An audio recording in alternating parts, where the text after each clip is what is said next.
In the name of Allah, the Beneficent, the Most Merciful, I bear witness that there is no God but Allah, and I bear witness that Muhammad is his servant and messenger. I greet you, my beloved brothers and sisters, in the greeting words of peace. We say it in the ancient tongue of Arabic, Assalamu alaikum. Welcome, welcome, welcome, dear family, to another episode of the Imagination Show. My name is Brother Leo Muhammad. I am your host, alongside my beloved Sister Claudia Muhammad, my co-host. Please introduce yourself, Sister Claudia. Assalamu alaikum, family, and welcome to another edition of the Imagination Show. I pray that you are all safe and well, and thank you so much for tuning in. Again, thank you for your continued support. If you're new to the show, welcome. Our regulars, welcome, family, and good to have you all this evening joining us. Thank you. Well, wherever you are in the world, could be morning, evening, or afternoon, but Absolutely. Thank you once again. Absolutely, and as you can all see, Sister Claudia is on camera. Yes, reluctantly. Okay, I think she did it once before, Yes, but right. dear family, we are, as always, we say that we're really determined to make the Imagination Show somewhat interactive, and also right. to improve the quality and the style and the development of the show as we go along. But we ask you just to be patient with us. Don't forget at this time to tell a friend, tell a family member, a loved one. That's Let them right. know that the Imagination Show is live at 6:30 each and every Thursday.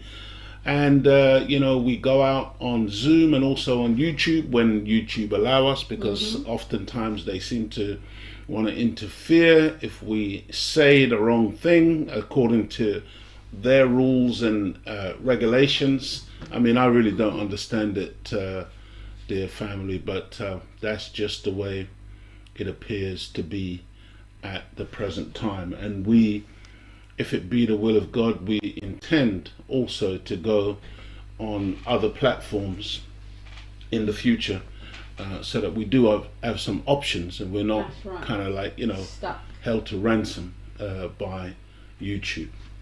So, welcome to episode 85. It's a lot.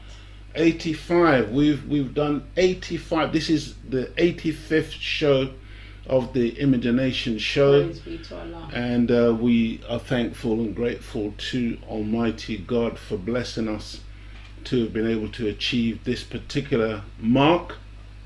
And if it be His will, we intend to go onwards and upwards. And today's episode is entitled Windrush Revisited, 75 plus 1 week. That's 75 years plus 1 week, because last Thursday, that was 75 years. Last Thursday was the 22nd of June, and that literally marked 75 years since that ship landed. And we know, of course, that many people know something about the Windrush, know something about the Windrush generation, know something about the Windrush children, know something about the Windrush scandal.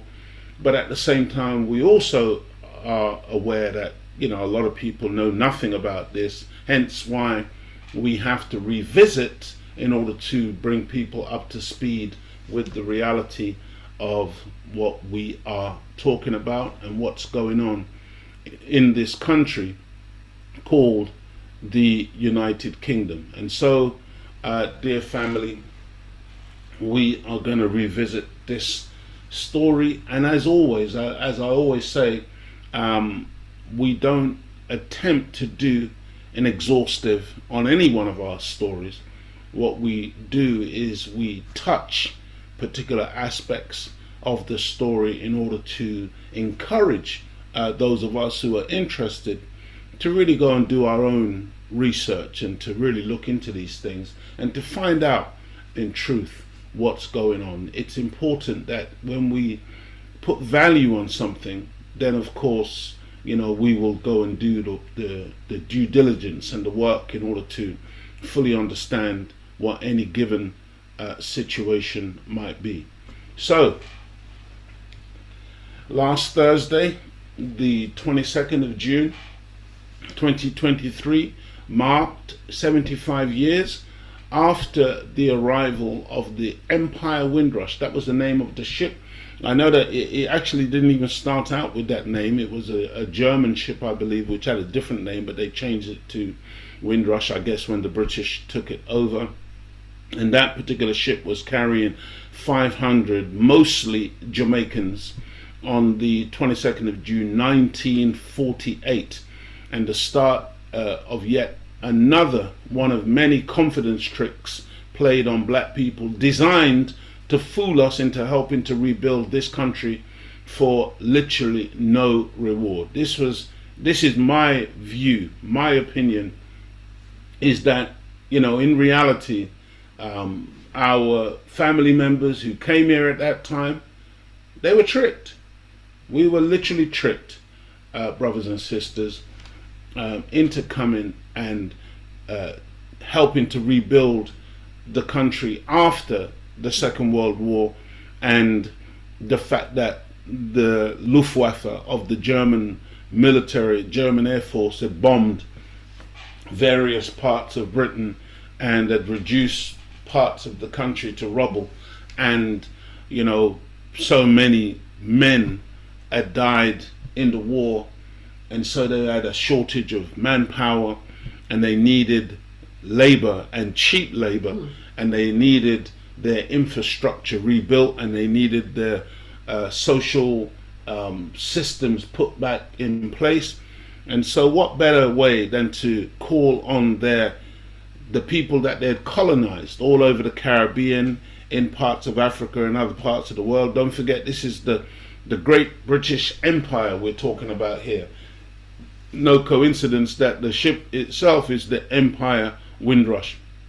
And so they sent for many hundreds, thousands of our peoples from all over the empire, from all over the globe, to come to the mother country. This is the language that they use. Britain was the mother country. Britain was the the superior nation that all of these native people, black and brown people from all corners of the planet, were being invited to come and help to rebuild mother. And many of our people did just that. Go ahead, sister. Yes, well, I was going to say that goes with the teachings of the Most Honourable Elijah Muhammad in our Supreme Wisdom book, English lesson number C1. We're taught that that we would receive gold for our labour more than we were earning in our own country. Then Absolutely. It goes on to say, then did they receive gold? No. No. No. That's what we believed, it was paid with gold. And that's the language many of our elders used, wasn't That's it? right. They literally believed the way in which it was billed to our people. Many of our people literally thought that this country, Britain, the pavements were paved with gold. Paved with gold. And then to their disappointment, how grey, no colour. Yeah, and what did they find on the pavements? Dog doo-doo. Dog mess. That's what they found on the pavements, dear family. There was no gold. No. And many of our people at that time, you see, again, there's a tremendous misconception about the black people who came on the Windrush. And again, remember, many of the people who came on the Windrush, they were former military personnel fighting for Britain in the Second World War. Many of them were in the Royal Air Force. Many of them were, infantrymen and doing other ancillary jobs within the military. And they had fought for this country, gone to Germany and gone to France and gone to other parts of the war zones, and literally, felt that they had paid dues, and therefore, if they helped out the mother country some more, then they themselves would in turn benefit. And so they came here believing that, this would be rewarding in some way. This is why I put there, helping to rebuild the country for no reward, because the British people who were inviting us to come had no intention of rewarding us. And remember, some of the inviters were people like Enoch Powell, the famous racist politician, who predicted that if too many blacks came to the UK, came to Britain, eventually there'll be rivers of blood, race riots, etc. This is the type of language that he used. And so, this is the reality of the Windrush for those who live outside of this country, those of you in North America, places like that. This is a part of the indelible history of black people in so-called Great Britain. This is how many of our ancestors came here. Now, we don't want you to make a mistake and think that we only came here, started to come here in 1948, or we only came here to fight in the Second World War. No, we were here in 1914, 1918, fighting again for the British in the First World War. But guess what? We were here even beyond that. Before you go all the way back to Queen Elizabeth I, because the one who just passed away, that's Elizabeth II. But back in the day, in the 17th, 18th century, under Elizabeth I, she was complaining that there were too many blacks in the UK, in Britain, and they were at that time talking about deporting black people from this country. So I'm giving you that history so that you know that we've been here for a very, very long time. And if you go all the way back to the Romans, and when they first came to the shores of the so-called British Isles, they declared that they met dark-skinned, swarthy people with curly hair here. They met black people here. And so, we have a long history. So I don't want anybody to misconstrue and believe that we only came here in 1948. That 1948 is a particular landmark immigration that took place, specifically those persons who came because they came to help the UK to rebuild after the Second World War, and also because at the time, there was a lot of people in the Caribbean who just didn't feel like there was enough work for them. There wasn't enough upward mobility for them. So they felt like if they came into this part of the world, they would be able to make more rapid progress in order to then go back to the Caribbean and grow their families. And so many of our people, when they embarked on this journey, which by the way was very, very expensive. I think in those days it was something like £28 that they had to save in order to make that trip. That was the cost of the, and the British didn't subsidize it. They didn't pay for them. The black brothers and sisters had to find their own money. Now the equivalent fare today, that for that 27, 28, 29 pounds in those days, the equivalent today is over £1,000. So if you think about a typical airline ticket today to go anywhere, okay, how much is it now to fly to the Caribbean on average? It's over £1,000 so, for one person, and it's very, very expensive. Very expensive. But to say most of that is tax. Right, but the point is that we're crying today, yes. But that was the equivalent amount of money that those persons, those black people in 1948 had to find to come here, yes. To help to rebuild the country. And so this is that history, dear family. Hope everybody's good. Hope you are all well and enjoying the good weather. The weather in the UK here at the moment is still pretty good. It's lovely and warm. Yes, it was a bit overcast. Yes, a little bit of rain came today. But it's all good. It looked, yesterday was very overcast, but it was still warm. But it was threatening, like as if it was going to rain, but it never did. Okay, so today all we will do, as I said before, is look at a recent documentary where a number of our activist brothers and sisters give their perspective on the last 75 years and really how we should view the whole Windrush experience. Today, our intention is just to piece it apart and break it down a little bit, just to have this conversation around Windrush. So this program was entitled Windrush time capsule.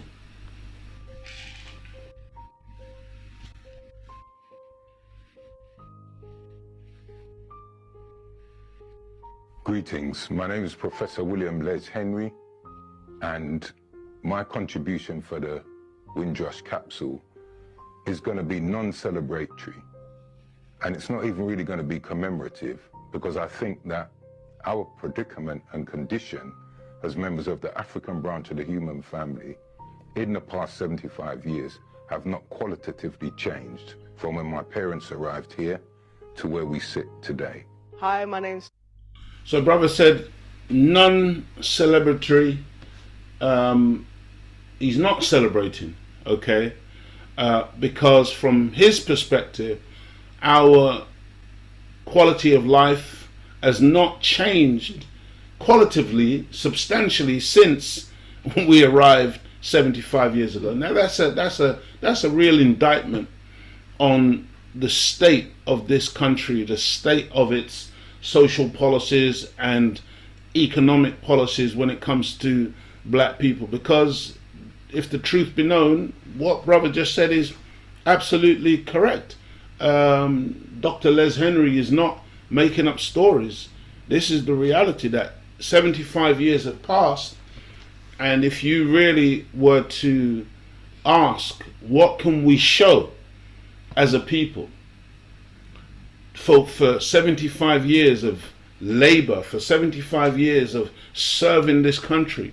You know, if I said to you that we can hardly point to a building as a people that we own, or a piece of land that we own, I mean, this is real, dear family. And that's not by accident, that's by design, because many of our people, when they arrived in those days, they had that kind of mentality to own things and to gather onto themselves. And that's why our parents managed to buy houses, right? We pooled our resources together. Exactly. What was it? We used partner, Yes. you know, literally saving together and so on and so forth. Everybody houses. living in one room, living in one house, Yes. different families, whatever, coming together. But that served us in terms of individual families and small groups, but in terms of an overall strategy of doing for self, of building black communities in the UK, that never happened. That never happened. There were places that they kind of segregated us to when we initially arrived, and they became known as like black enclaves or black communities, like in Brixton, like in certain parts of Ladbroke Grove, and you know, certain other parts of the country. But over the last several years, what's been happening is what they call gentrification, where those communities have been broken up. That's right. and dispersed, and so there is no place that in the UK where you can call a black stronghold, where you can say, yeah, this is where black people predominate, this is where black people run things, this is where black people own the infrastructure. It really does not exist, dear brothers and sisters. Tahela Larichi Greenwood. I'm 30 years old, and I am the granddaughter of the Windrush community. I enjoy taking part in community events and things that support history, things that support the growth in our community, and they are left in the sands of time. My name is Omowale Rupatemru. I'm an African whose recent ancestors has passed through the Caribbean. I'm here to talk about this label which has been attached to people with my history called Windrush. So I hope that what I'll share is a perspective which is different from the narrative that has been put on by the British state. Hi, my name is Janet Monet Telfer. I've been a carer for the last 30 years, and I'm here to tell my Windrush story. My name is Barbara Mohammed. I just wanted to, before we go to Barbara Mohammed, we just wanted to say, in terms of what the sister before her, Janet, just said, that she's a carer. You know, because I mean, honestly, the amount of sisters in particular that I know, but I know there's a lot of brothers as well, who are in the caring profession, who take care of the elderly white people, the elderly Caucasians in this country, and you know, look after them in these care homes and whatever. And again, you know, if the truth be known, whether it be the wards, hospital wards during the midnight hours, the late nights and the early mornings or whatever, be it the cleaners who clean all the offices in corporate Britain, be it the bus drivers or the train drivers, or all of these really critical infrastructural type of jobs. When you look, you find us there. You find it's us. That's right. Who are keeping the whole thing, The nurses. the whole thing going. Yeah, the nurses Bus drivers. But I'm saying in particular, the nurses at night. Yes, that's right. and the carers. Yes. You know, it's us. It's us who are keeping the whole thing going. Go ahead, sister. Which is very strange for a people who are so-called a savage. Yeah. Why would you want us caring for your Yeah, and you know, I mean, you should kind of break it down a bit more, Sister Claudia, because I guess the reason why you mentioned that is because for those of us who have got short memories, they called us savages. That's They said that they came to Africa, found us with bones in our noses, swinging through the That's trees, right. and that we contributed nothing to history. And basically, they did us a favor by taking these Yes. savages out of a jungle, rescuing us. bringing us into the West and civilizing us. That's right. But then, as Sister Claudia said, if that's true, why would you then take a savage and put that savage in your kitchen to cook That's your food? right. Because we cook the food on the plantations, not just for ourselves, but also for the slave master. Why would you then take a savage black woman then and put your white baby on her breast, That's which is right. where you get this term mammy from, because it was the mammary gland of the black woman that nurtured these white children into birth, into adulthood, so they could turn around and call that black woman a savage and call her wicked and horrible names. Why would you have us as your servants in your homes, designing dresses for That's right. Missy or the the plantation owner's wife, and all of these things, these domestic things that we did? And you know, again, it goes so much deeper. That's because right. people don't even realize that we were the architects who right. built the big houses. And I mean, If we were a savage, isn't it? Yeah, How could how? you have that? how That's does a skilled. savage come with all these skills? That's right. You know? Highly skilled people, highly trained. Because it's basically a damn lie. That's the reality, dear family. We are the people that on whose backs all of this was done, and whose brains were used That's right. in order to, you know, make Britain, you know, London, Paris, All you know, mathematics. all of these European capitals, make them what right. they are today. And indeed, Washington, D.C. Mhm. That's right. To tell my Windrush story. My name is Barbara Mohammed. I'm a member of the Nation of Islam, a student of the Most Honourable Elijah Muhammad, under the guidance of the Honourable Minister Louis Farrakhan.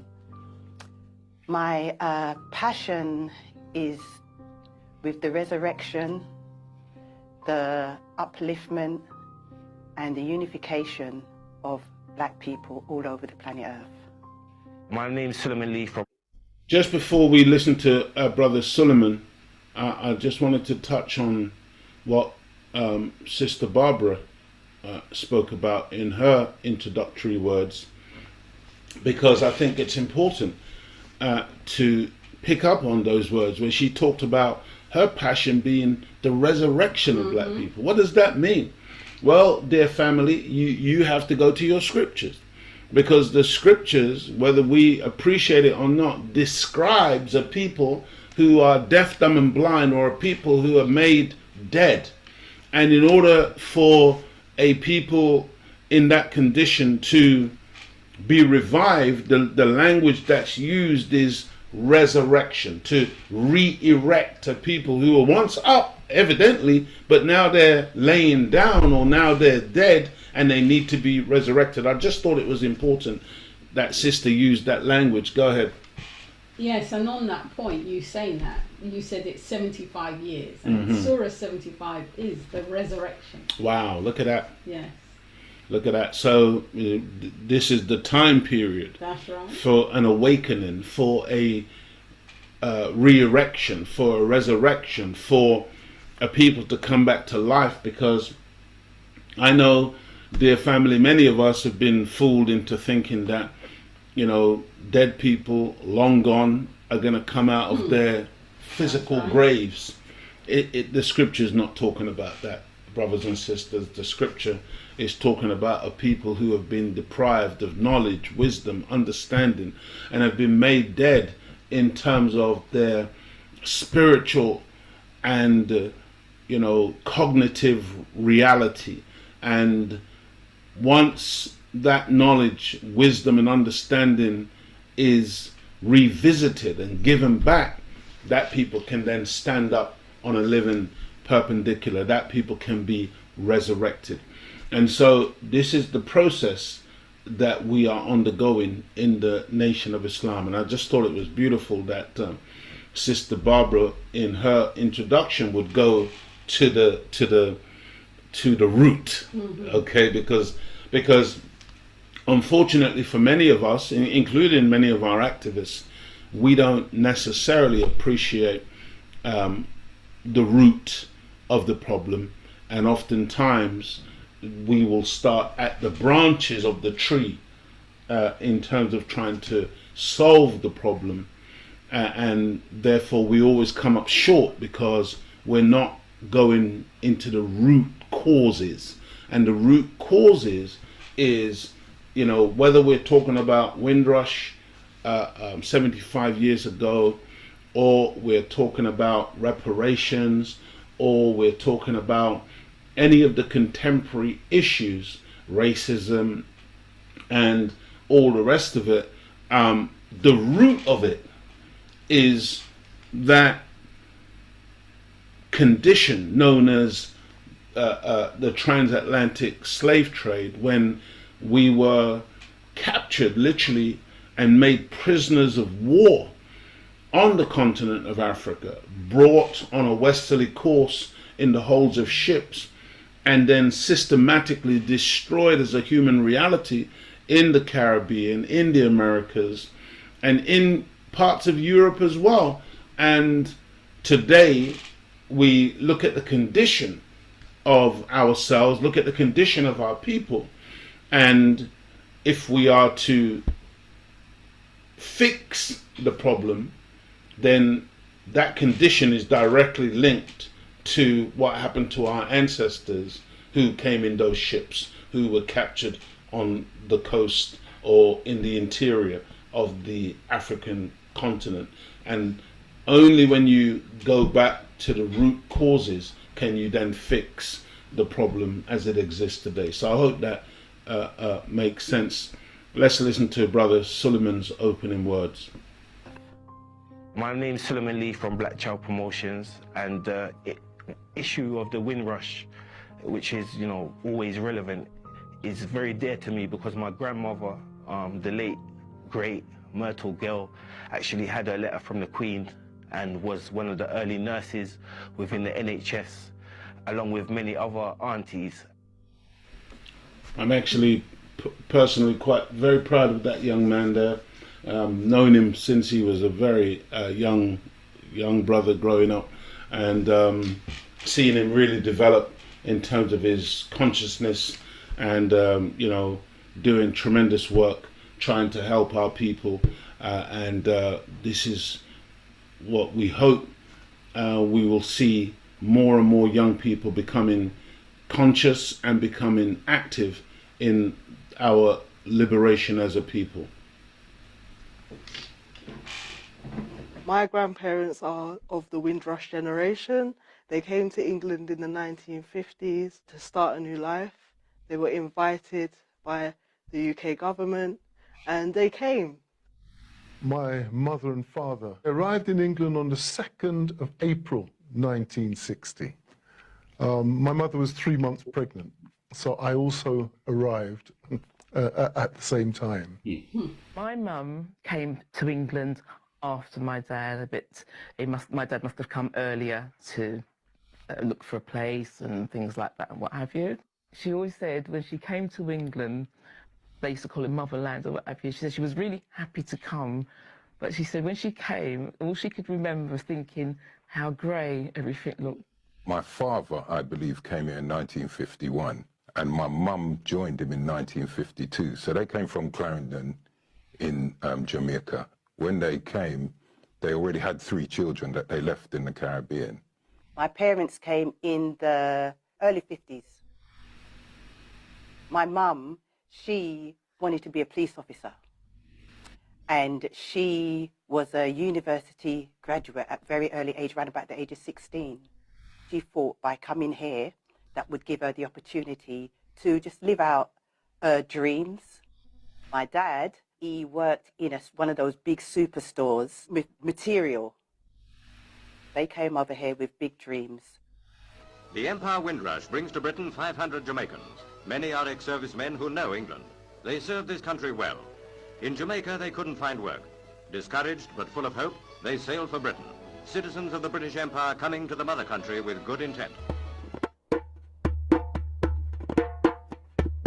It's interesting, the construction of racism that covered even our arrivals. I went down to Kew Gardens. There's a place there where you can look at records, not only records from here in Britain, but records in the Caribbean as well. I couldn't find the records for my mother and father, and there was a reason for that. If you arrived on a ship that came straight from the Caribbean to this country, you were recorded. Your names were taken as you came on board. But if your ship went to somewhere in Europe first, it was treated as other Europeans are arriving. Now, what happened with my parents' ship is it went to Italy before coming here to Southampton. So because it arrived in Italy, the racist construction of this company didn't oblige them to sign their name. So you see, I hope you understand what Brother is explaining there. A 2-tier system that, you know, required blacks to be documented, while other Europeans were not documented because they were free, basically. They could move around and do things, but we had to be corralled, so to speak. And so because his parents literally docked in Italy before they docked here, they kind of escaped the scrutiny or the logging of their arrival. They had one rule for us as African people coming from the Caribbean who had to sign in, and they had another rule for other Europeans who looked like them coming to this country who did not have to sign in. Listening to my parents talk about the beauty, the paradise of Jamaica, it was amazing. And growing up, I always used to wonder, why did you come here then? You know, I felt that they were tricked, they were lied to. One of the things we know about us as peoples of African ancestry from the Caribbean, unlike many of our South Asian brothers and sisters who came here, they had a 5-year myth of return. They thought they were going to come here, make money and go. We never. Let's just talk about that 5-year. Let's just talk about that 5-year myth, dear family. And now 70 years. Well, I mean, many of our people never made it back. They never got back to the Caribbean. Yeah. You know, many of our mothers and fathers, they basically died here. Mm-hmm. You know, it's not like everybody went back, but Yes. the point is that they came initially with a 5-year plan. Mm-hmm. They were going to work hard for 5 years, make as much money as Yeah. possible, and then return to the Caribbean to raise their families. You Showing know, that they didn't really have any intention to stay no, here. not at all. Yeah. No real desire to make this a permanent home, because, as Sister Barbara just described, their parents described the Caribbean as paradise. That's right. Paradise, you And know. it is. When you go back to the Caribbean, us living over here, you just think, oh, wow, so beautiful. Yes. So beautiful. Yes, and so, you know, it begs the question why. Yes. But then you have to understand how the former colonies in the Caribbean, the former colonies, the former colonized nations in Africa, how the Western world has systematically kept these nations destabilized and disempowered and underdeveloped, to the point where the people suffer, and then the people are forced to head in this direction to try to supplement income, to try to make some more money, to try to broaden their horizons, because oftentimes what's happening back home, so to speak, back in the Caribbean, back on the continent, is that these nations are being imposed upon by the former colonial masters and their children, to the point where they're dictating the value of their currencies, they're dictating the value of their commodities, they're dictating what crops they can or can't grow, and so on and so forth. And so there's a whole linkage of the former colonist with the former colonized, and it's never ever been to our benefit, but always to our detriment, because even though you know, an island like Jamaica, for instance, so-called became independent in 1962, in reality Jamaica was never made independent. It was a fake independence, because the Honourable Minister Louis Farrakhan again said, politics without economics is symbol without substance. And so politically they gave us a flag and, you know, the semblance of independence, but in reality, because we still didn't control our economies and still didn't control you know, the ways and means of production, and we were not independent enough to strike up alliances and allegiances and ally ourselves to islands, say for instance like Cuba and whatever. And whenever we made any move towards, say, friendly relations with Cuba, we would be punished by the Americans, we'd be punished by the British. And so there was no independence, dear family. Even to this very day, we still are reliant or dependent on decision making from the so-called Privy Council of Great Britain, who determines our educational curriculum and all manner of stuff. If you're, I think the death penalty still exists in Jamaica. You know, a former British colony. It doesn't exist here, but it exists in Jamaica. But if somebody gets the death penalty there, for that death penalty to be commuted, the Jamaicans haven't got the authority to commute it. They have to appeal to the Privy Council of Great Britain. The Privy Council of Great Britain has the last say on whether somebody is executed on that island or not. And so this is, you know, it's a farcical situation where we claim to be independent, but there's a Governor General in Jamaica, as with so many islands. Barbados has just moved now to become a republic and to sever those ties. They're making mood sounds in Jamaica as well and other islands.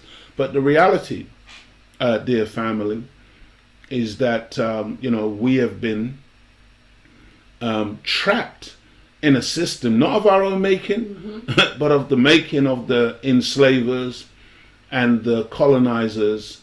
And I think Sister Barbara, when she was speaking on the documentary there, she said we were tricked. And believe me, we're always tricked. Yeah, because why are we always tricked? Because you're dealing with a person whose whole makeup is based on tricks and lies. That's technology. Yeah, that's his forte. I think we mentioned could have been last week or even a couple of weeks ago, that he's taken tricks and lies into an ology. Right. So it's called tricknology. That's his forte. He is a master liar and deceiver. That's what the man does for a living. That's his way of life. Tricks and lies. So don't be dismayed that we've been tricked, because you are dealing with a satanic mind. What is it the Red Indians say? White man speaks with forked tongue. Forked tongue. It's a forked tongue. Do you know what that means? Have you seen the tongue of a snake, where he's got two prongs that comes out, and he uses it to feel and to smell and to make his way around? But what the native people meant by this was that he speaks out of both sides of his mouth at the same time. So the fork means that he's saying two things at the same time. So there's deception there. And what are the two things? He will maybe tell you a little bit of truth, accompanied with falsehood. And when you mix truth and falsehood together, it's a recipe for total confusion and deception. And this is his art. He's brought it now down into an art form. He's a scientific liar. I cannot emphasize this enough, dear family, because as long as we think that we're on the same level as this wicked deceiver and his system, then we will always succumb to his tricks and his lies. Because you just got to understand, again, I've quoted this before, I'll quote it again, because the repetition of these things is very, very important. But the Most Honorable Elijah Muhammad told the Honorable Minister Louis Farrakhan that, brother, you cannot fathom the depth of Satan. That's right. You just can't. None of us can. None of us can go as deep into his lies and his deceptions, because it's just unfathomable. That's the point that all of us needs to come to terms with, dear family. Thought they were going to come here, make money and go. We never came here as immigrants. We came here by letter of invitation, and basically they pleaded with us to, even prior to that in World War II, our soldiers fighting, so all the way through, they've asked for our assistance. Even the white racists here invested in the 5-year myth of return, because they thought we can utilize these people as a resource. And one of the things I've said from time is, as Africans, we were used as a veritable scaffold to build this edifice they called Europe. So what they did to our parents' generations by so-called inviting them here was they thought, get them over here, let them work their whatever it is off for 5 years, then they'll go back to the colonies. A lot of our parents must have experienced a lot of, lot of pain. And I have to just say, I'm really, as much as I wouldn't have understood it completely, but you have to look at them and be proud of them. They were used to traveling to Puerto Rico. They would go to parts of America. It was a bit like the people who come here in the summer to pick cherries or whatever the hell they do and go back. So they didn't want to come to England. England was the mother country. Britain was the mother place, but they didn't want to. Let me just say very quickly on that what Dr. Les Henry just said, because I think it's important where you talked about our people being a traveling people, being traveling men and women, and I'm really encouraging all of us that we have to get back into that mindset, because our parents who came here before us and our ancestors, we're very courageous people, you know, who literally would travel. You know, this is really the story of Marcus Messiah Garvey, our great powerful brother who emerged, you know, in the 19th and the 20th century. Took himself up from Jamaica and traveled the world and went around discovering the reality of black life, and to the point where now he became sufficiently knowledgeable where he could go to North America and build a movement of some 5 to 6 million people becoming members of his movement, because he was a world traveler. He was a man who made it his business to find out what was going on, and we have to return to that type of attitude, because far too many, especially in places like North America, we still got black communities in North America where many of the people have never left the neighborhood in which they grew up. They you know, may not even have a passport. They've never left the state in which they grew up. And this has to change, because as long as they can keep us localized like that and small like that, we don't realize the bigger picture. We don't realize how vast a planet we live on, and how many of us are on the planet, and how we got family globally. Because you know, what I'm advocating here is a nation without borders. We have family all over the world. And again, by the way, we want to hear from you. We want to know where you are viewing this from, you know, what part of the world you're in. We're always very, very excited about hearing from you wherever you are on the planet, because wherever you are, we know that you are family. We know that all of us have something in common. And I would encourage you to, you know, become a traveler, to pick up, whether it could be a rucksack, you know, and a passport, and a few dollars or a few pounds or whatever it takes, and just go and experiment and travel, because that's what our ancestors were forced to do when they were brought on a westerly course in the holds of ships. But beyond that, those of us who found ourselves in the Caribbean, found ourselves in the Isles of the Pacific, found ourselves in South America and North America, found ourselves in Europe, many of us have then embarked on travel in order to try to relocate ourselves in better circumstances. And sometimes you have to be prepared to move, and don't just settle for the drudgery of where you currently are. Sometimes it's necessary to bring yourself out of a particular situation, broaden your horizons, and when you see what's going on elsewhere, you say, my God, why did it take me so long to extricate myself, to move from where I was? Because where you are may be like a prison, but there's plenty of freedom to be found elsewhere on the planet. To come to England. England was the mother country. Britain was the mother place, but they didn't want to come here because they did not want to leave Jamaica. They just wanted a better life in Jamaica. They came over here with big dreams, like everybody else, for 5 years. And 5 years turned out to be 10, then 15, and 20.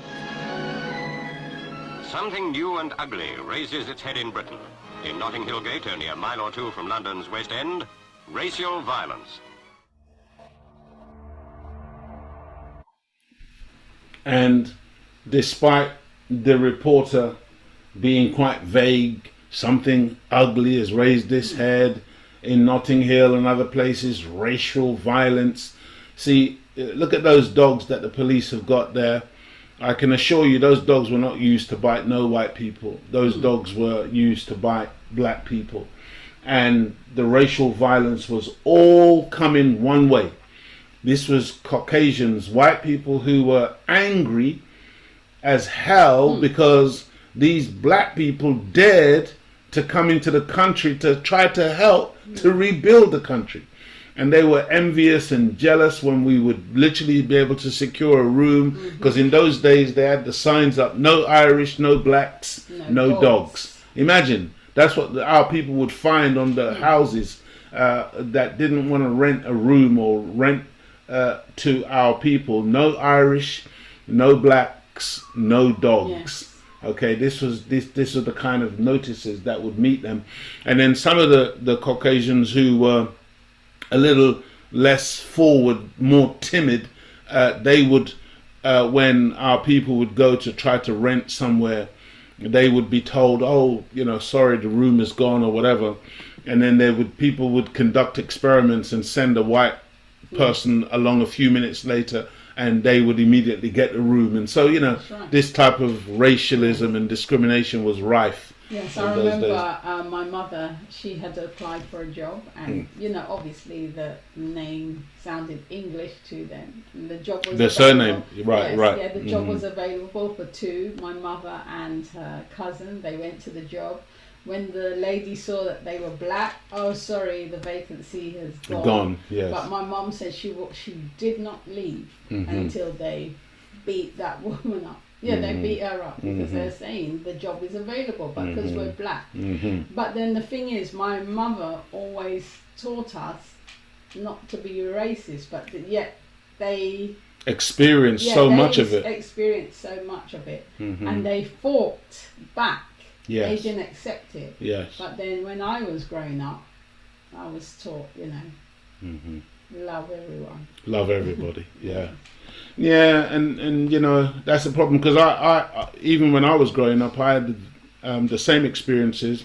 There were numerous occasions when I rang up about jobs, and you know, I could speak very well, you know, so I would ring up and they would say, oh yes, come along, you know, and then it was always so embarrassing when you would show up in person, you know, for an interview now for this job, and they would see your black face, and then they would go bright red, and they would start making all these excuses and humming and ahhing, you know, and it would be so embarrassing, because you could see that they thought that there was a white person coming for this interview, and when they see that you're black, you know, all of a sudden they were like, there was a problem. And this happened, you know, again, this happened in my generation. And, you know, it's important that all of you should know that my father and mother came on their own to this country, leaving myself and my siblings, my older sister and my younger brother, back in Jamaica. And then later, they were able to send for my sister once they'd settled and got a little bit of money together. They sent for my sister, and then myself and my brother. I think we were waiting for it could have been as long as 2 years. It may have been a year, but myself and my brother were waiting quite some time. There was a few false starts, false alarms that we were going, then we were not going. And then eventually we were sent for, and we came, my brother and I came in 1967. And then from 1967 to 2018, when the scandal broke, the Windrush scandal broke, when it was discovered that the British government had systematically, over many years, deliberately fostered and created a hostile environment towards Caribbean people, to keep us feeling insecure and destabilized, and to the point where when I arrived in 1967, I was a British subject. You know, that's it. I'm British because I'm born in a British colony. Okay, when I was born, Jamaica was still a colony of Britain, and so we were British subjects. And so, really, there wasn't anything that we were supposed to do to solidify our situation in this country. At some point during the 70s, they said, oh, now you have to become naturalized. And there was a whole heap of money attached to that process of naturalization. We couldn't afford it. And, I didn't know what was going on there. But this process went on until, like I said, 2018, when the scandal broke, and then I got my lawyer onto the situation. But up until that point in 2018, from 1967 to 2018, everywhere I went on the planet, I went on a Jamaican passport, because having applied for a British passport on several occasions over the years, I'd always been denied. Always been denied.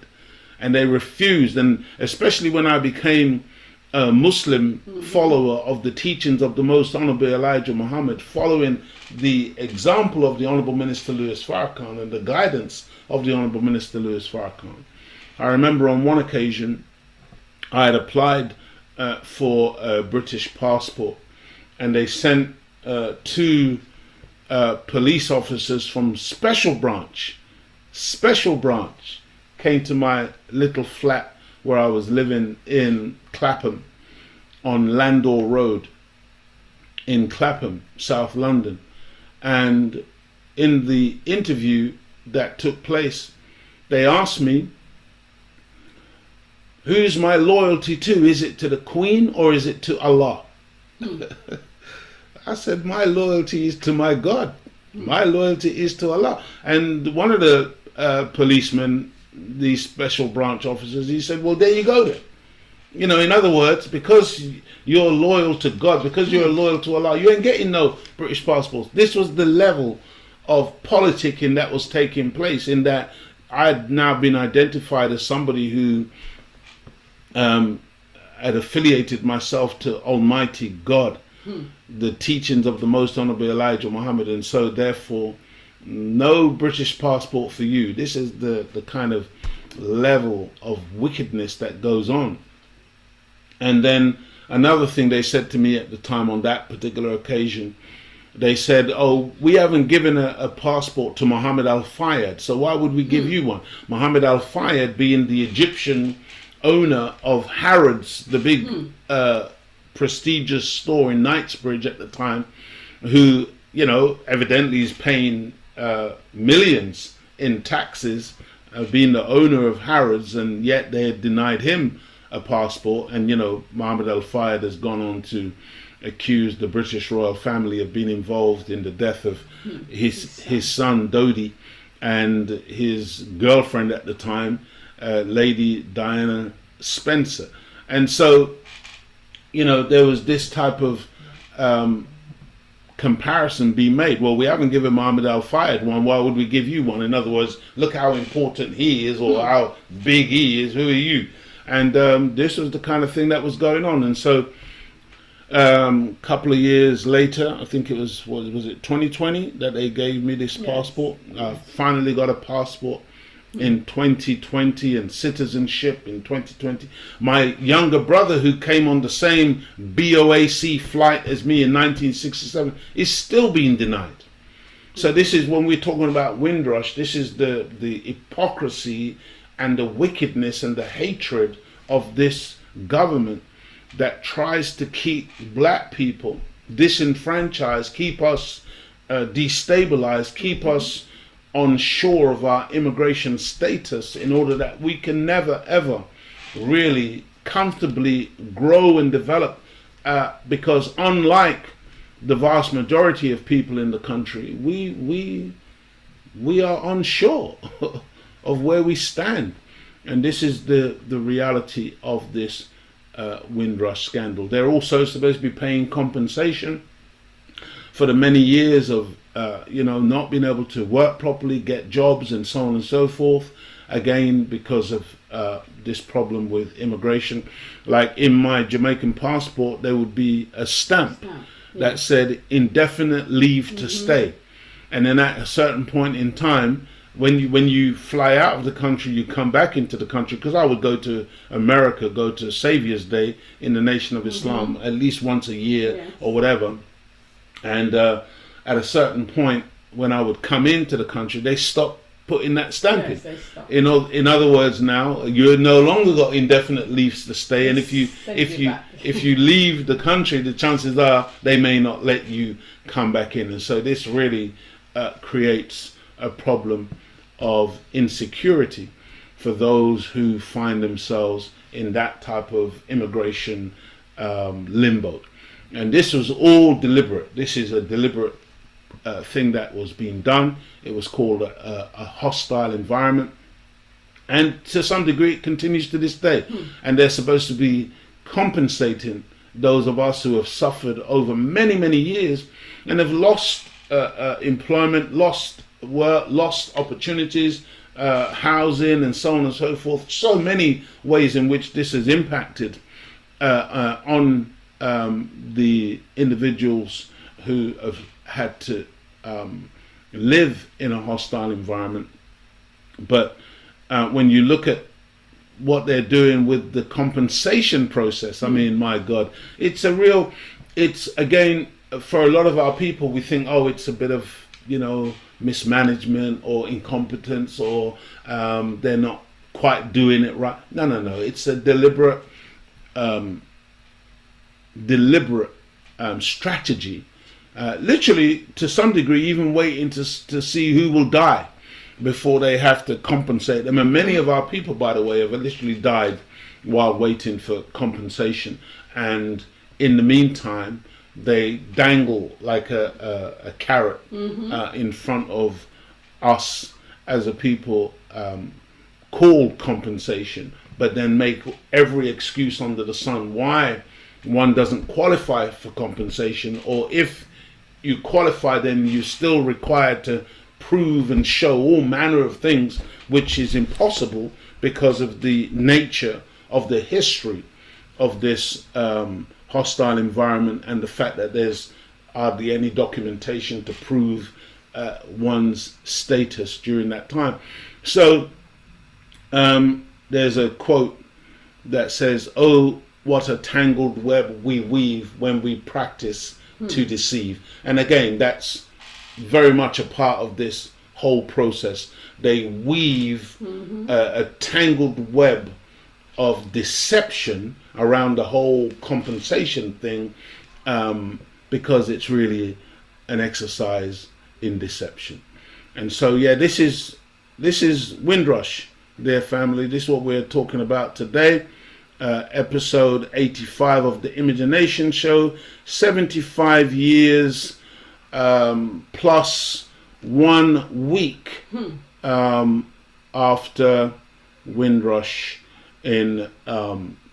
on June the 22nd, 1948. What they didn't factor in, for me, were two significant things.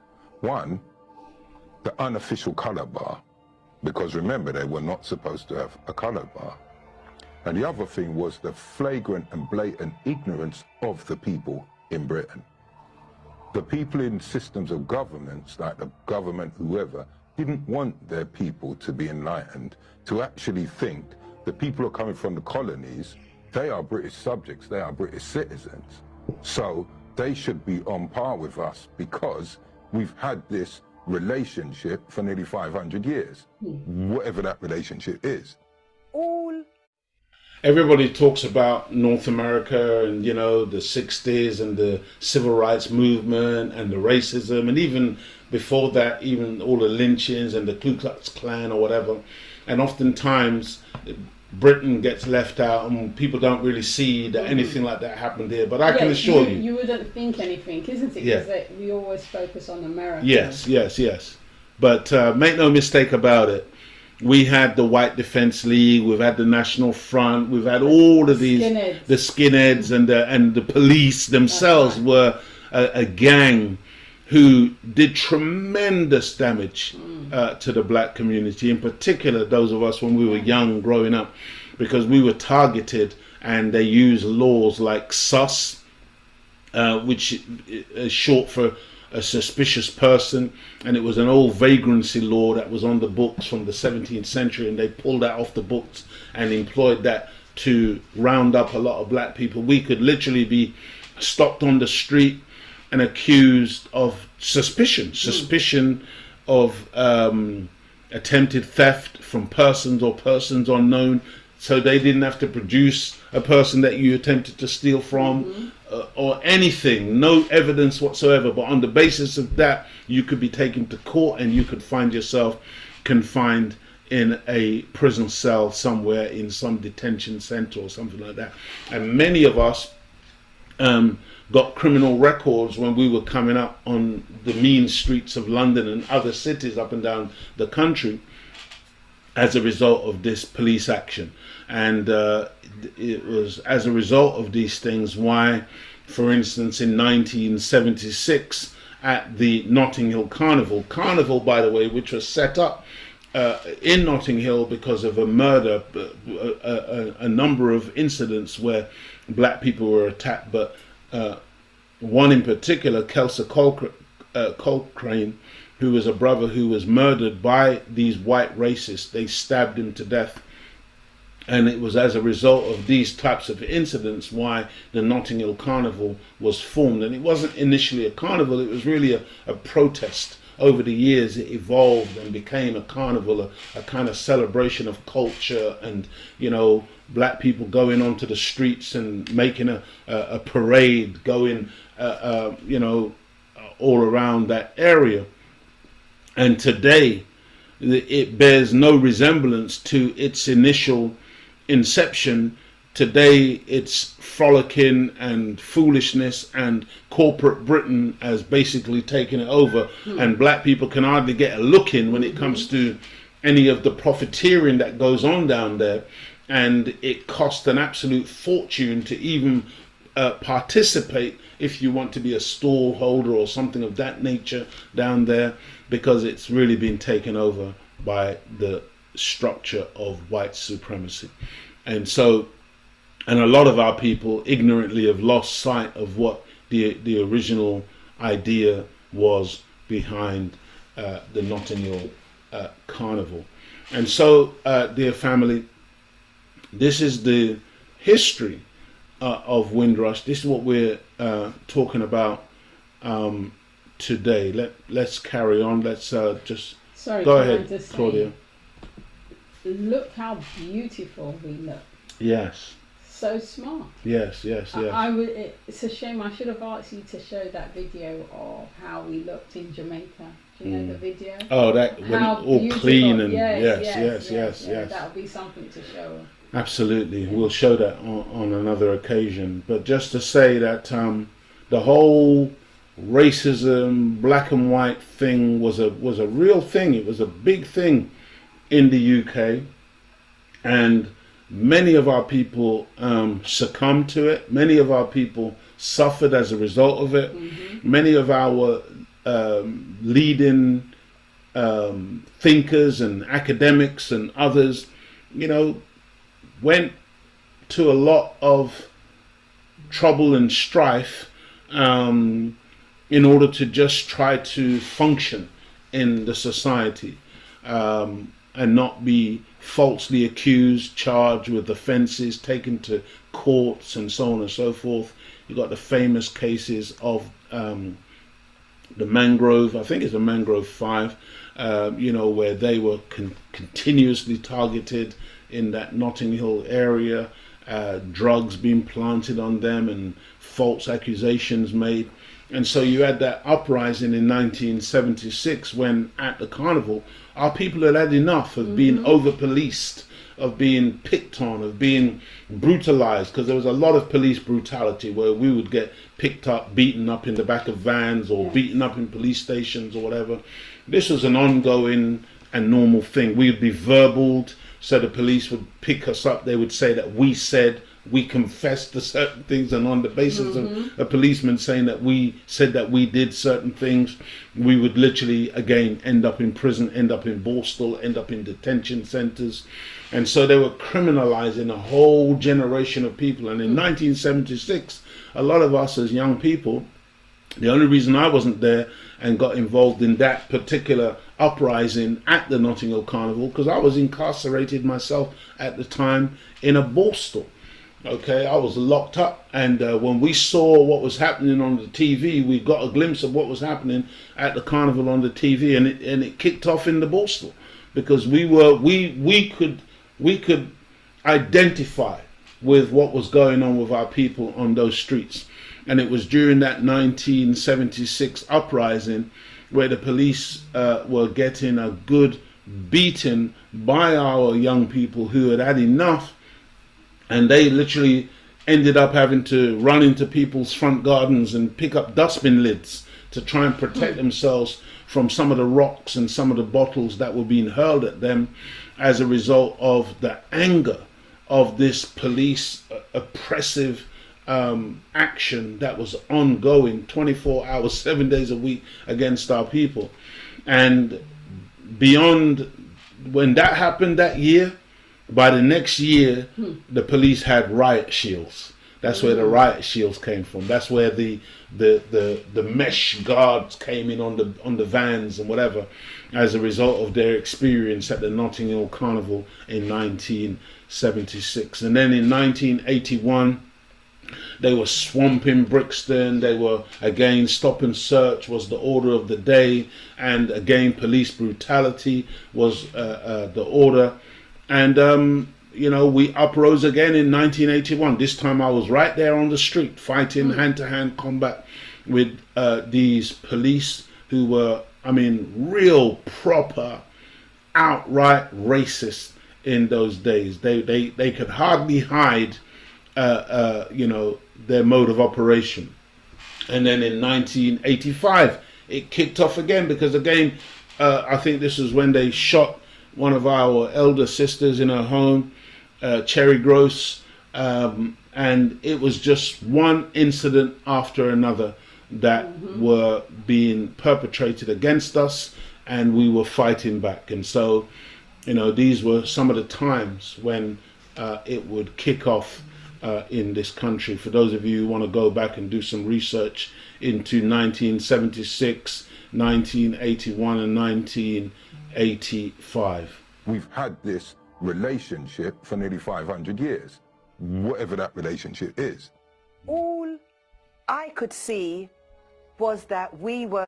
And that relationship that Dr. Les Henry talks about is a master-slave relationship. That's been the relationship, dear family. It's been a master-slave relationship, and we have to break that master-slave relationship, because he is not our master. Okay, and we are no longer his slaves, and we have to come out from under that mentality and become the men and women that Almighty God Allah created us to be in the first place. And this is the image Sister Claudia is talking about, how sharp these brothers and sisters were, looking, you know, so beautiful, clean, and, you know, clean and presentable and moving on a certain level. But even imagine, that's how we aspired to be. That's how we attempted to present ourselves. But did that stop them from hating on us and beating on us and discriminating against us? No, it didn't stop them, dear family. So just understand this.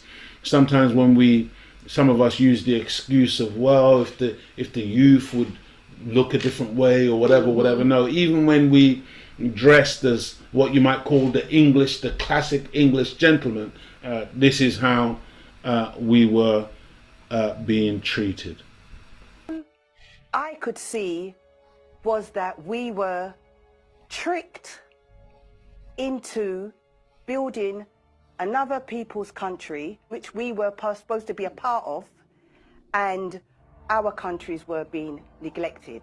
And to second that, to come here and to be treated with the disgust that they were treated with when they came via an invitation. Nah, sorry. One of the things that stands out for me was the hostility that my father faced, because a lot of it isn't really recognized in the public arena. I know when my mother came here, white people used to spit on her, because they used to spit on our parents' generations to the point where some of them used to have to take off their coat before they went in their house. ancestors and grandparents rebuilt this country, what do you see? No dogs, no blacks, no Irish. That's the reward that we get. These are the stories people don't want to talk about. This is the reality. Schooling for my siblings that were born in Jamaica was very difficult. And I say that because it was a very painful time listening to my siblings. They would always talk about how things were in Jamaica, their education in Jamaica. They came over here, educated children, even though they were young. And when they went into school over here, it was like they were dumb. Their way of speaking, their English was unacceptable, even though they studied the same type of English and maths that they studied in the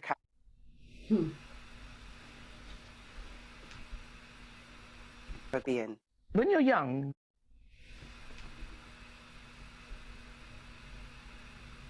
you don't understand racism or anything like that. So you didn't go to school thinking, oh, this person's racist, what have you. And I was playing with little girls and what have you, and the little girl was fine with me, but then she wanted me to come play with another young boy in the thing. But he said, no, I couldn't play because I was black.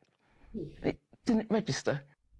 I always remember saying, no, my shoes are black, I'm brown. I think that was obviously my first experience of racism. But I've always said I think racism is learned. It's not something that people just go out to be racist. One of my other brothers was one of the...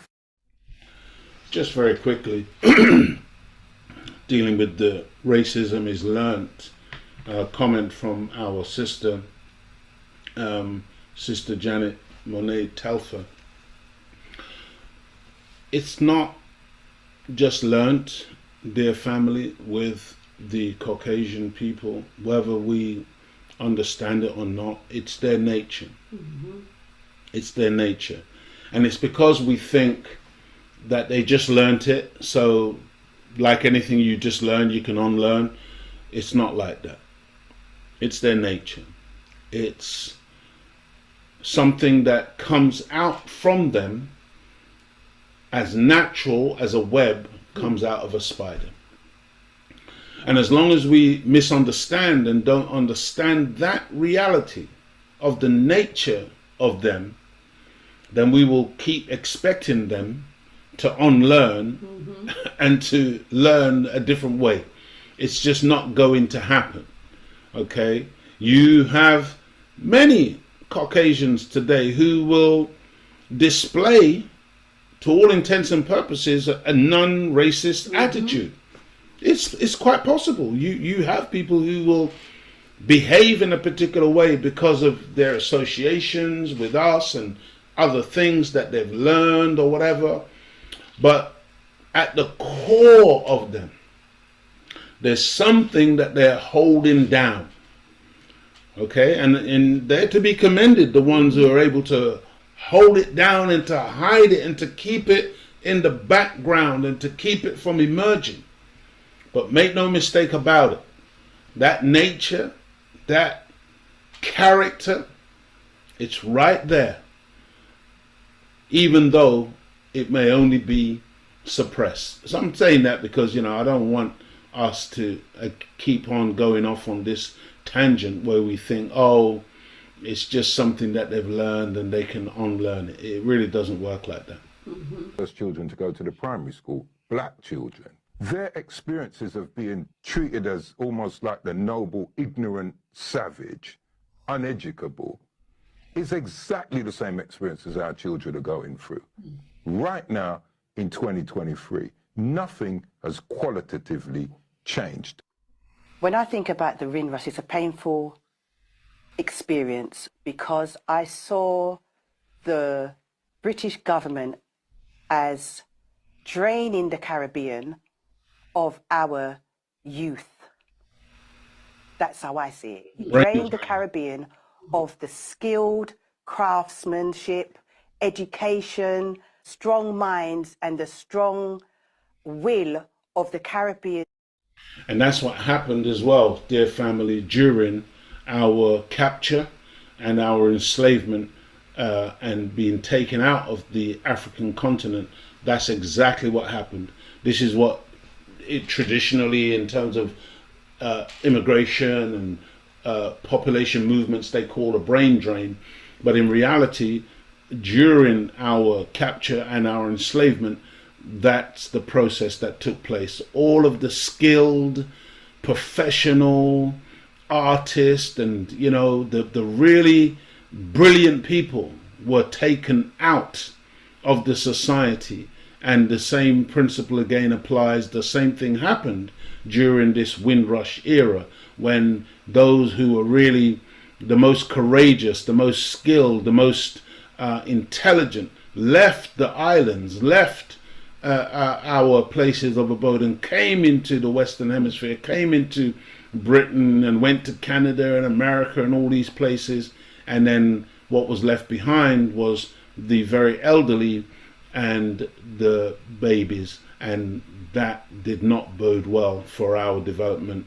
And what was the result? It was underdevelopment in the Caribbean, underdevelopment on the continent of Africa, underdevelopment in the places where we predominate.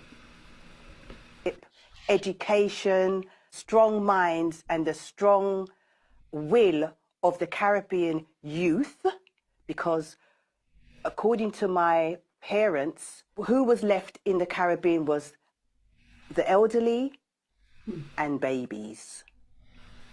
All the youth left the Caribbean to come to England to build Britain after the Second World War.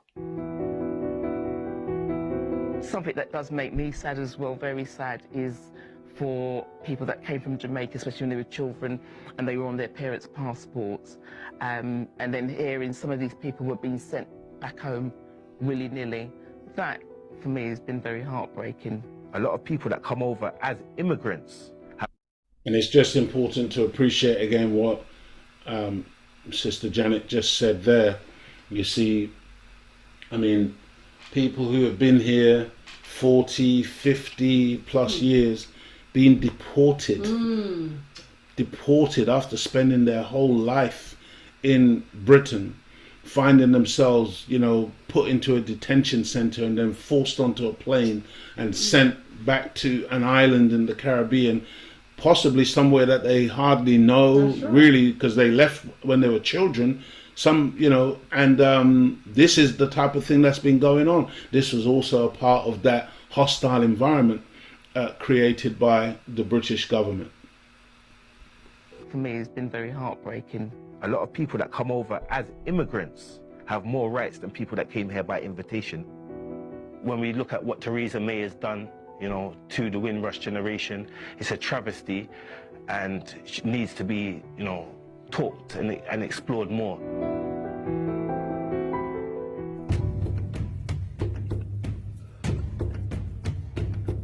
What they've done is they've constructed this idea of naming us after a boat.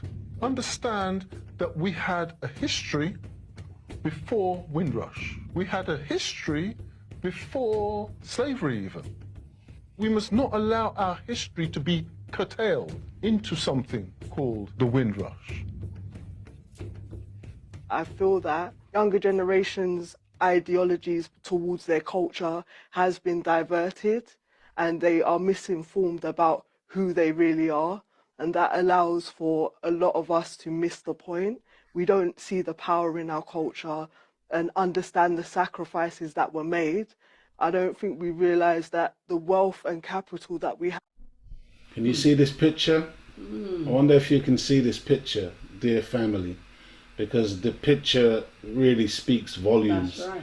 And if you really understand how, you know, back in the day, our people had to run the gauntlet when we would walk down the road and there'll be white boys and white people who are mobs, like standing here on the corner here. You got a lone black woman walking, and the kind of name calling and the things that we would have to endure, the things that we'd have to go through. Never mind the physical assaults that would take place, but just the name calling alone and the intimidation. This is the reality of what many of our people faced when we were here in the 60s, the 70s. Right. When I came here, I heard stories about my dad being chased by teddy boys and skinheads and they would put coins between their knuckles, and then they would tie a handkerchief around to keep the coins in place, and this is what they would use to smash our people in their faces. And they would put on these big bother boots, as they call them, bother boots, and then they would stomp our people all over the pavements when they would catch them on their own, and they would be mob-handed. This is the type of things that would go on in Britain. Is not monetary, so it's passed down through storytelling, through engagement, through having real life conversations and connecting with each other, like how the community did back in the Windrush. You are born wealthy, your culture is your wealth, and it doesn't matter how much money you do or don't have, you are the wealth in your life. Life is what you make it, and never let somebody's opinion become your reality. So that's what I would say to any young person, because there's so many things out there at the moment just trying to keep you down or tell you can't do this or you're not capable. Never let anybody's opinion become your reality. That's what I would say. The infrastructure of Great Britain was built by the hands of our brothers and sisters and parents of the Windrush generation. That's the impression that I would like to leave on the minds, the hearts and the soul of everyone in the United Kingdom. And we should be proud, because I'm very proud of my parents, I'm very proud of my brothers and sisters, and I'm very proud of my brothers and sisters within the Caribbean, of what they've achieved in this country, and they should all be proud of themselves too. Listen to the lyrics me they fling pon the groove. Say from an African who was twice removed. Say from the motherland to the Caribbean. They entice my parents to come to London. But before me join in on a celebration, let me tell you about the Windrush generation. Cause just like the slaves on the plantation, them use with to build up the whole of England, which they had destroyed in them contention that are the tribal wars of the European. And now them realize Europe soon done. I try them best for all the African down in a poverty trap, so we live in the slum while them purchase the land in the sun. So that was like a verse of my Windrush. Yes, brothers and sisters, that was really just looking and breaking down that particular documentary, you know, because we just need to know the reality of what happened to us. That's right. What continues to happen to this day, because it hasn't gone away, it hasn't stopped. Like with most things in this life, it metamorphs into a different shape, but it actually does not go away, dear brothers and sisters. This is just what we're up with as a people. Imagination, promoting and advertising goods and services for the benefit of our community. Please take note, dear family, and support if you can.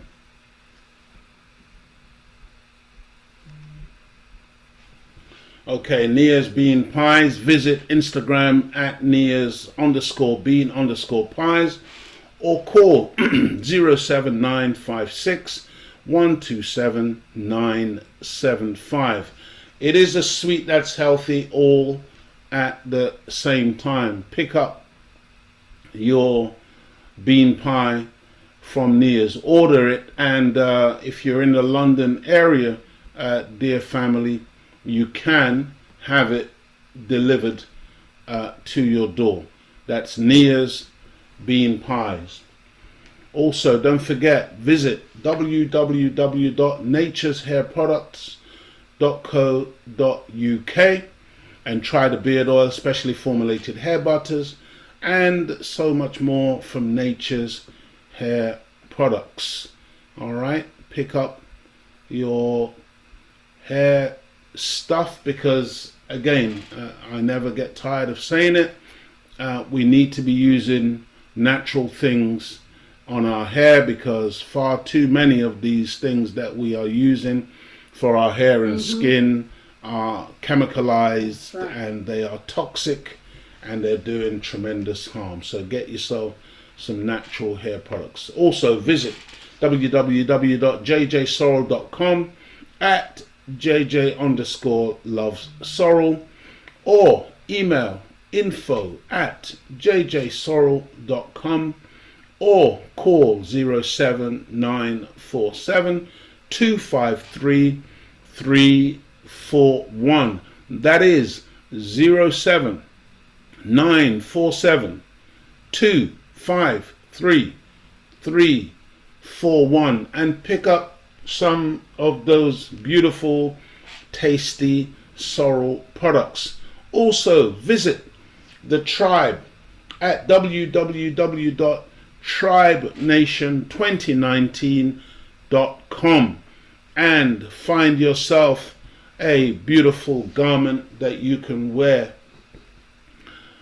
Also, dear family, visit www.p2bb.uk or londonstudygroup19.org. That's the site to visit and order your Proud to be Black t-shirts, caps, mugs, and say it like you mean it, P2BB, in other words, Proud to be Black. Once again, natureshairproducts.co.uk, and try the moisturizing hair and scalp oil, as well as beard oil and other natural hair products. And there are more products that are in the development stages.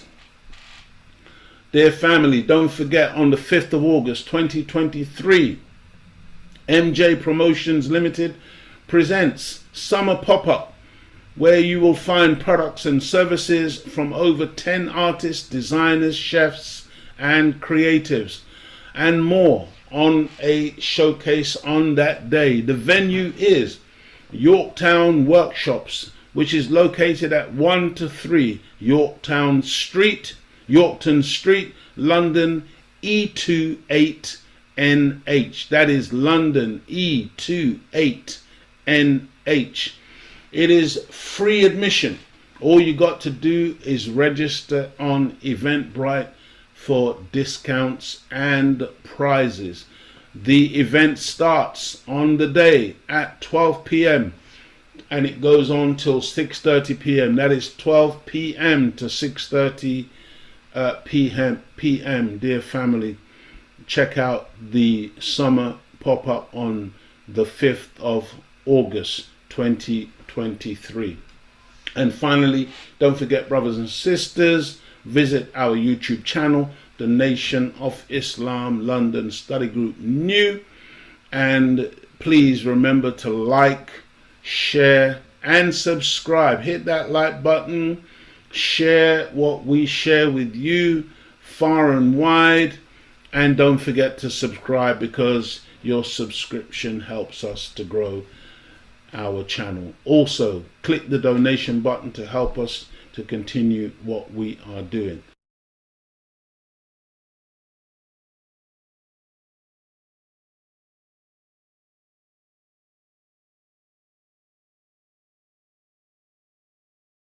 All right, dear family, the sun is pouring in from the windows. It's very hot where I am.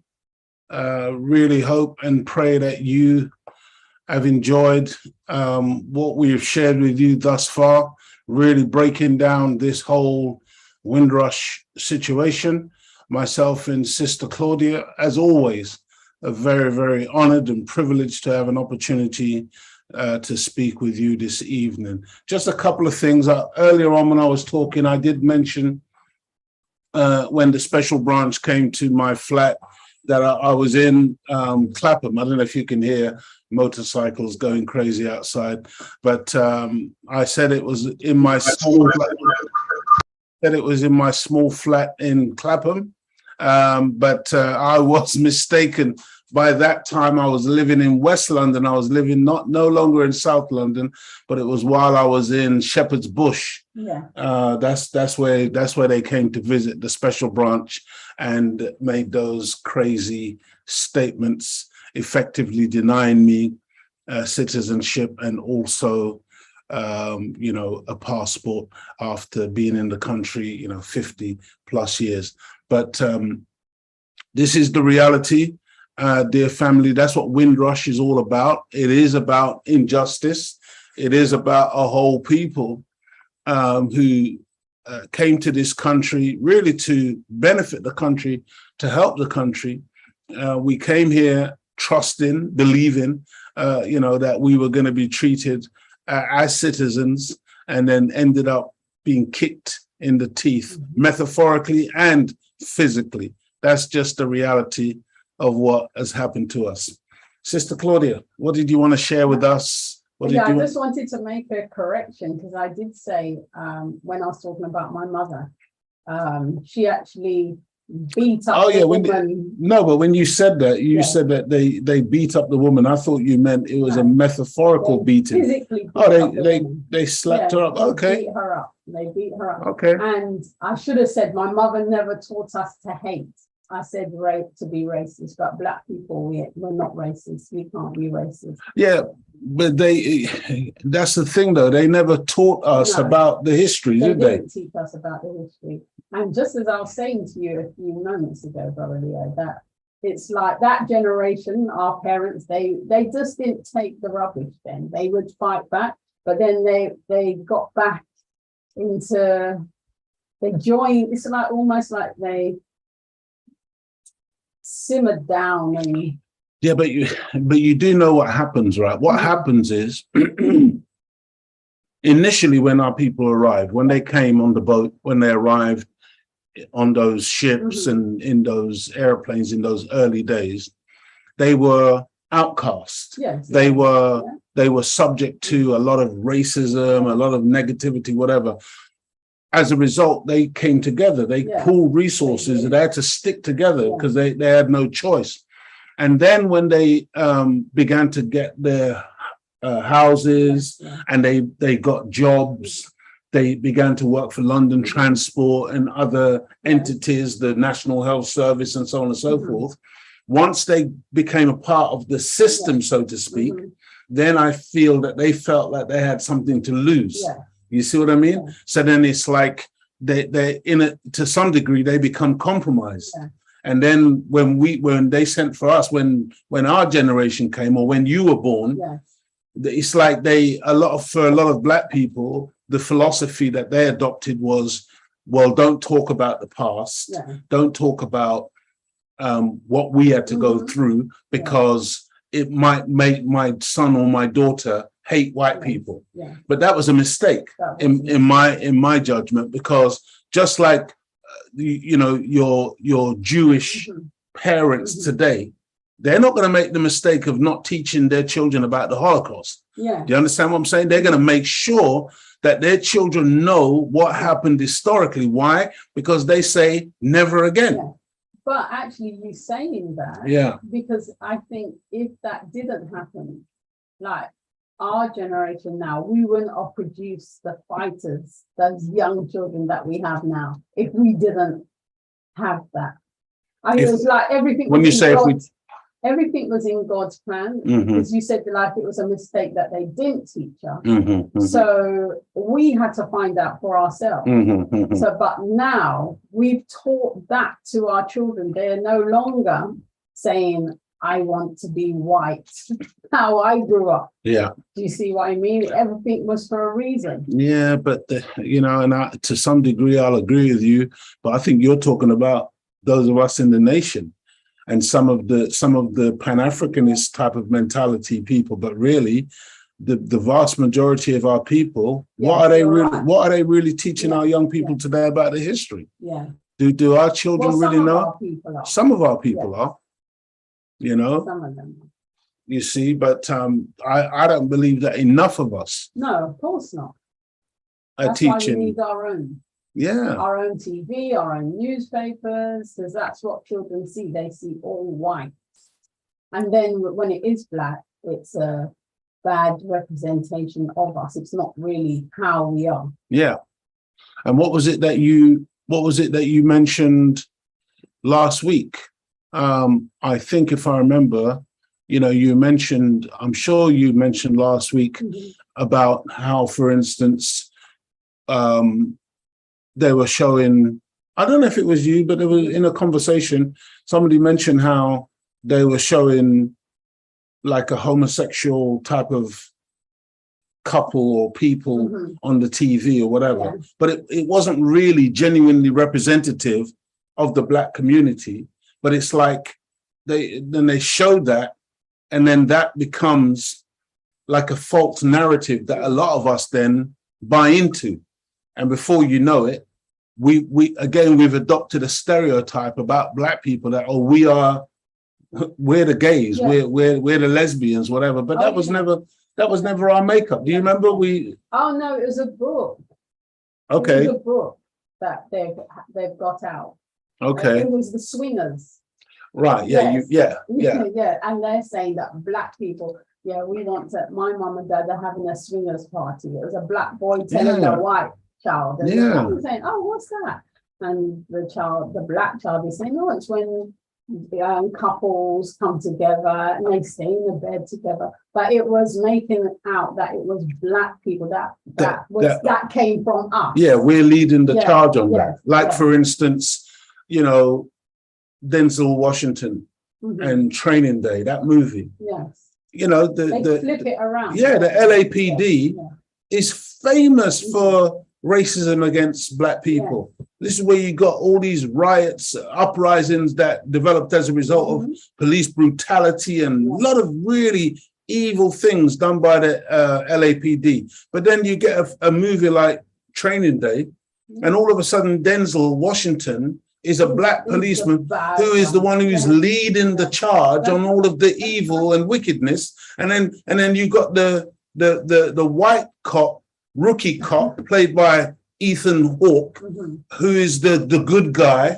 who is appalled by this black man who's teaching him to be this wicked. I mean, honestly, and then no wonder they gave him an Oscar for that. They didn't give him an Oscar for Malcolm X. They didn't give him an Oscar for Glory. They didn't give him an Oscar for any of the great films that he did.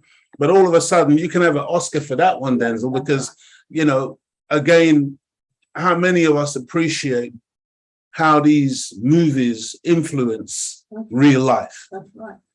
I didn't realize the time, but anyway.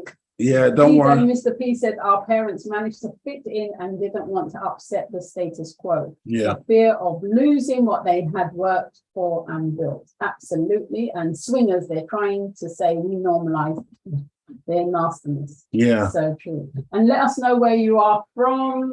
I can see our brother Glenn from Florida. Welcome, Clover Dragon, Black Mary, David Hill, We Them Boys, brother We Them Alvin, Boys, of course, DJ Mr. P, Sister JJ. Welcome back. Thank you all for tuning in. Yeah, it's wonderful, dear family, to hear from all of you, and yeah, go ahead. And Brother Victor. Brother Victor. Thank you for your comments. Wonderful. Yeah, we just have to be very careful, because that's what tends to happen when you begin to make headway within a system. Yeah. If you're not careful, that system can then co-opt you. Yeah. And you feel now, because you've got some investment in the system, so to speak, then I think Mr. P said it perfectly. You don't want to rock the boat, or you don't want to bite the hand that feeds you. But you see, dear family, we have to be bigger than that. We have to be a more principled people, and we have to understand that even though you may have made it up that ladder, the vast majority of our brothers and sisters may be still at the bottom of that ladder, and we've got to extend that ladder back down and pull our people up, even if it means that some people who are already upstairs don't like it. We can't be that kind of selfish person who thinks that we've made it. I mean, it's very sad, but this is what happens. It's the crab in the barrel, and these people will only let a certain amount be at the top. That's why we need to separate. Right. And what do you mean separate? Meaning that we have to have our own. We have to have our own. See, yeah, as long as you're trying to fit into somebody else's reality, then you're always going to be able to be compromised. That's right. Always. And you've got to know who is God. And that's the point, because this world has made money our God. It's all about the money. Yeah. And I mean, you know, looking back on my 50 plus years in this country without a British passport, see, I'm not crying about it, dear family. I really need you to understand this. I'm really not, I never cried about it. I'm not crying about it.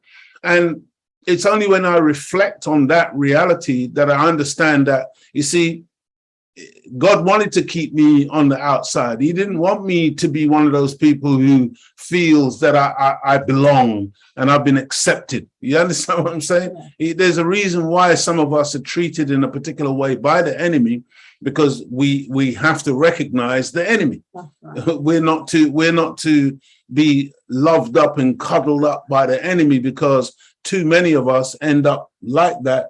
And then the next thing you know, we're accepting OBE and MBE and all the rest of the titles. And then that's it. We've gone. We're no longer about the liberation of our people. We're about our own self-aggrandizement. We're about our own bank account. We're about our own big car or big house or whatever the case may be. But what I'm suggesting is that if we would unite and separate ourselves and do for self and have our own, we could have all of that and then some. You see, because that's how the Chinese do it. That's how Asian people do it.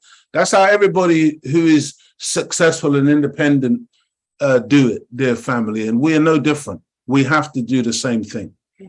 What did DJ Mr. P say? He said, that's right. Once they get you into the Empire Club, it's all over. It's all over, man. It's all over. So, dear family, I hope you got something out of the Windrush Revisited, 75 years plus 1 week. This is where we're at on this Thursday. And of course, we are looking forward to engaging with you on another occasion next week, same time, same place, Thursday evening, starting at 6:30. And we do encourage you every single time to like, share, and subscribe. Don't just come on and watch, dear family. Do those little things, you know, make sure that you like, click that like button, share, and subscribe. And also, you know, make sure that you tell somebody about the Image and Nation show. And of course, we know that historically there's been a little bit of problems. We've had a few problems here and there, but we're trying to iron these things out, and we want to get more and more consistent. And you can see Sister Claudia is on the screen. I'm going to make sure that she doesn't disappear. Yes. All right. And then, you know, you can interact with your sister because, you know, she has a lot that she can share with brothers as well, but really with the sisters, you know, sisters, I'm sure you want to see that counterpart, that couple. We also want to give a demonstration and an idea about the equilibrium that needs to be struck between the male and the female, and how we should be coming back together, how we need to be marrying again. And, you know, because this is like marriage has become some old-fashioned thing. It's become something that's no longer acceptable to a lot of Black people. And again, it's a huge mistake. It's a huge mistake. We treat marriage like it belongs to white people. No. It was ordained by God. He brought man and woman together. And as they tried to destroy families more and more and more, as they try to destroy that natural relationship between the man and the woman, all the more reason why we must absolutely champion it, promote it, and make sure that the Black family is a reality. Okay, we cannot afford to have more and more of this disintegration taking place in the Black community. Otherwise, you know, we're really, really finished. And so I want to thank you, dear family, for your being with us this evening. Any other last messages? Thank you to Abdul Rahman, keeping it real and truthful. Abdul Rahman is with us? Abdul. Yeah. Oh, I see. Okay. And 704 Joe. And there's another name. I'm not even going to attempt to. You're not going to attempt to? I don't want to get it Where wrong. is this, on YouTube? Yes. Okay. Size.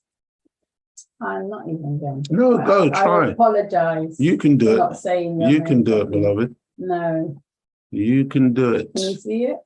No, let me have a look. I don't like to say people's names wrong.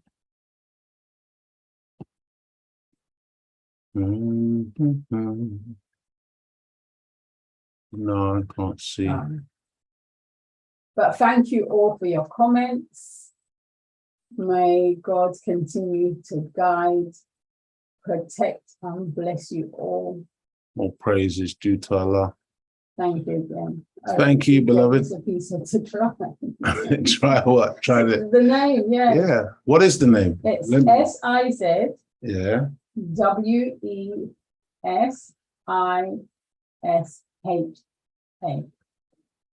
Let's have a look.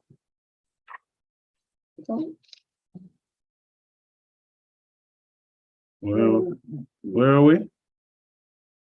Okay.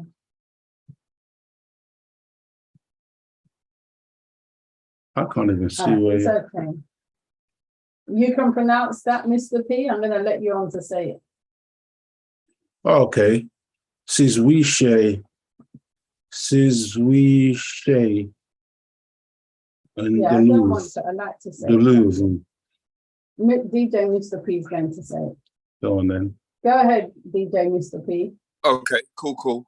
Assalamu alaikum. Walaikum And Leo, great to see you here. Oh, sorry about last week, by the way. I was working and I completely forgot. So I wasn't on the call, but I heard you had a good session last week as well. Yes, it was beautiful. Yes, sir. Beautiful. Yeah, I was just listening to your spelling of that word. I didn't write it down, but I just took the segments each. It sounded like Sizwishe or Sizwishi. Sizwishe in Duluth. All right, sorry, go with the spelling. Let me write it down, please. SIZ. Yeah. WE. Yeah. ISHA. Yeah, Sizwisha. Is that or says Wishe? It depends on if it's accented or not, but Sizwishe. Does that sound South African, is it? Maybe. I'm not sure. That could be that could be that could even be as far as the Middle East. Okay. Yeah, as far north as the Middle East. It may not even be an African name. Okay, beautiful. And what's the surname? Sizwisha? What's the surname? It's Nodlu. How do you spell? NDL OVU. NDLOVU. No, that may well be South African. It sounds South African to me, bro. Yeah, it could be Zimbabwean, Namibian, somewhere. Yeah, maybe you got to do that click. Maybe you got to do that click with your tongue as well to pronounce. Yeah. Okay, and just to thank you, DJ Mr. P. Thank you, so welcome. No, thank you both. A great session tonight. Great session. Praise God. Thank you. And just to You're say, welcome. P.O.W.E.R. Percy. P.O.W.E.R. You haven't been, I haven't seen them online for a long time. Lovely to have you back. But we must go now. We don't want to be disrespectful of time. Thank you very much for tuning in. Take care, family. Have a blessed evening or day or morning. See you all next week, Yeah. inshallah. Walaikum salam. Thank you. Good night. Yeah.